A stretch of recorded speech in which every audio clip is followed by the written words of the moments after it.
నార్మల్‌గా ప్రతి ఒక్క వ్యక్తి, నీకు సంబంధించిన వ్యక్తి లేకపోతే ఇంకెవరైనా సరే, ఎంటైర్ యూనివర్స్ అంతా ఎక్కడ కనెక్ట్ అయి ఉంటదంటే, సబ్‌కాన్షియస్ మైండ్‌లో కనెక్ట్ అయి ఉంటుంది. ప్రతి ఒక్కరు కూడా ఇంటర్నల్‌గా కనెక్టెడ్. ఇప్పుడు మీరొకటి అనుకుంటూ ఉన్నారు నీ ఫ్రెండ్ గురించి, ఆటోమేటిక్‌గా ఏం జరగద్దంటే, ఆ ఇన్ఫర్మేషన్ అతనికి సూచాయిగా ఎళ్ళిపోద్ది. మనకుండే డౌట్ ఏందంటే, అది ఎంతవరకి అనేది మనకు డౌటు. కానీ వాస్తవంగా జరిగేదేందంటే, ఆ రోజుల్లో ఫోన్స్ అంతా లేనప్పుడంతా కూడా టెలిపతి, టెలికైనెసిస్, క్లార్వోయన్స్, క్లారాడియన్స్ ఇవన్నీ కూడా ఎలా వర్క్ అవుతాయంటే, only through the application of the mind. నువ్వు ఇక్కడ ఏ ఇన్ఫర్మేషన్ అయినా సరే ఇమ్మీడియేట్‌గా ఆ పక్క వ్యక్తికెళ్ళిపోద్ది.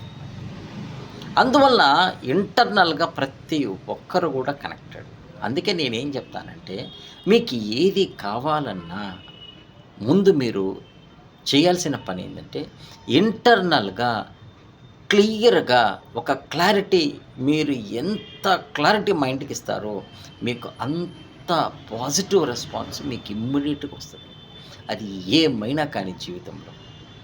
ఇది ఫాలో కాగలిగితే మీకు కనీసం నా వంతు మీకు ఆ విషయంలో సహాయం చేసినోడినవుతా. Thank you very much.